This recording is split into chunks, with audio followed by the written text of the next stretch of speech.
Regrettably, I'm about to cause trouble. Written and narrated by Amie McNee. Chapter 26. We weren't exactly given leave, but as the festivities rolled on, it became more and more obvious that no one would notice if we withdrew. Finally, the Christmas celebration for us, the strangelings, the wild ones, the motley lot. We were in the fools' quarters. They shared a large drawing room with thick, rich tapestries, a huge fireplace, and an abundance of furniture. Leading off from the drawing room, they each had bedrooms and their own privies. They were taken care of as though they had the Tudor name. I sat on the floor by the hearth, wrapped up in a blanket. I could finally breathe. It was well past midnight, and the king hadn't called for me. I think he must have forgotten or gotten distracted. I was nothing to him. I was easily forgotten. He had forgotten me. I was half relieved, half disappointed. My gaze was stuck on the flames. I was unable to look away from the spitting and flicking as it lapped up a new log Goodthatcher had just thrown on. "Art thou well?" Hildy had to touch me to break the bind between I and flame. I blinked several times. She handed me a drink. "It's been a big day." "Did you see your mother?" It was Zita. She sat down on the floor next to me, which was a surprise move. Zita was a chairperson. The floors were for rats and dust, I had heard her say. "Only at the feast. Did you?" "We had a cordial talk." I squinted, suspicious. She chuckled. "Nay, thou art right. It was not cordial.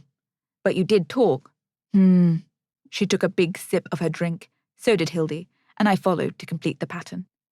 There was laughing around us. A card game ensued, a drinking card game. "We should join in," Zita said. She got off the floor. "What did she say?" I asked, reaching out for her hand. She helped me up, and Hildy started brushing me down. "She said you looked like a witch."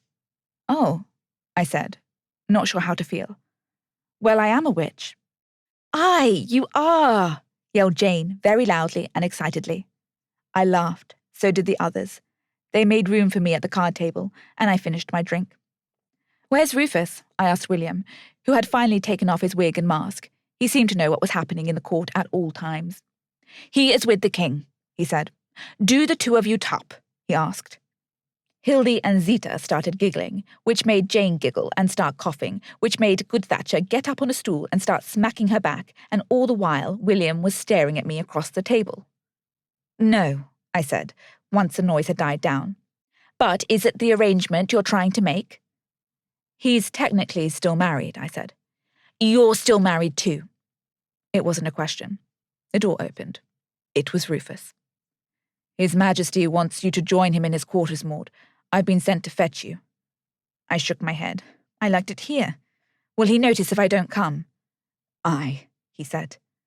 I felt my head spin with the wine and fear.